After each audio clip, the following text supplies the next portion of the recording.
Well, it may not feel like there's any upside to the state of the American economy, but in a way, there is. A record number of people are trying to unload their homes in which what they owe is more than what the home is worth. And this opens up an opportunity for those of us looking for a foreclosure deal. Carla Douglas from the American Homeowners Association says if you've got the cash for a down payment, this may be a good time to take advantage of foreclosures and incentives. There are a lot of incentives out there. There are builders who are looking to give you incentives, free flat screens, vacations, if you have the cash to put down on a home right now. And that's the big question. But a lot of people are saying, well, if I have my expendable cash, I better hold on to it because of the state of the economy. It's almost like a double-edged sword here, right, Carla? It is, but if you take some cash out and you know that you need to buy a home in the next 2-3 years, then you need to make sure that you're buying smart. That is the key. Because a lot of people have cash and they need to make sure that they have a secure mortgage before they go and look for a property. That is the #1 tip. Exactly. And the lenders are being very strict. The rules have changed. Rules of the game have changed. No more zero down. Absolutely changed. No more no-doc loans, no more zero-down loans.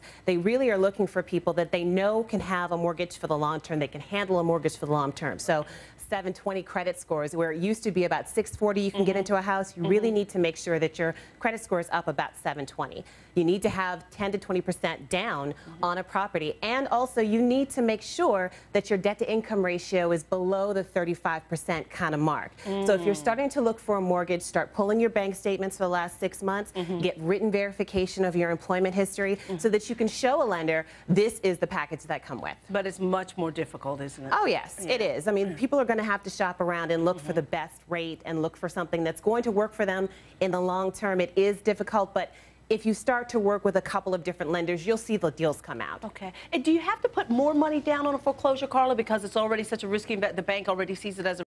Absolutely. Yeah. I mean, you're really, again, you're going to have to put the 10 to 20% down if you do find a property that's going to work for you. But what I always tell people is if you're going to buy a foreclosure, be very wary about it because there could be some hidden baggage in there. I mean, foreclosures come with vandalism. They come with damage to the property. There's theft. A lot of people are going in and stealing like copper piping from property. So you're going to have to spend more money just to get that property fixed up before you actually get in it. So you want to make sure that you yourself do the research, take a walk around the neighborhood, see if it's a neighborhood that's going to work for you.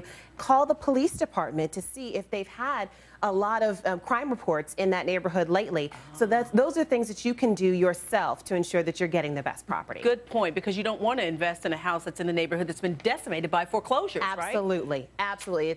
There are a lot of foreclosures. They're going through huge crime sprees. There are people, unwanted people setting up in the property, and you don't want that. You want to make sure that when you go into a house, especially if it's your first home, that it's going to be a house that you can live with for the long term. It's going to work for you. Okay. What's the this redemption period after foreclosure? Well, that's something that people really have to be very careful about. In certain states, there's a redemption period, which means that the previous owner can come back, and as long as they pay all the fees and pay you what you've paid, they will then own the house. So if you're looking at a property as your first-time property, within 6 months, if the homeowner gets a bunch of money, they can come back to the state and say, here's all the money that I owed on the property, here's the money for the fees, I'd like my house back, please. Really? And that's something that a lot of people don't realize is a possibility with foreclosures. A redemption period is not in New York, but there are in other states, so people need to make sure that they know their state procedures. Good, and especially if you're looking maybe to buy an investment property with the markets, you better check that policy in other states. Absolutely. Wow, that is scary.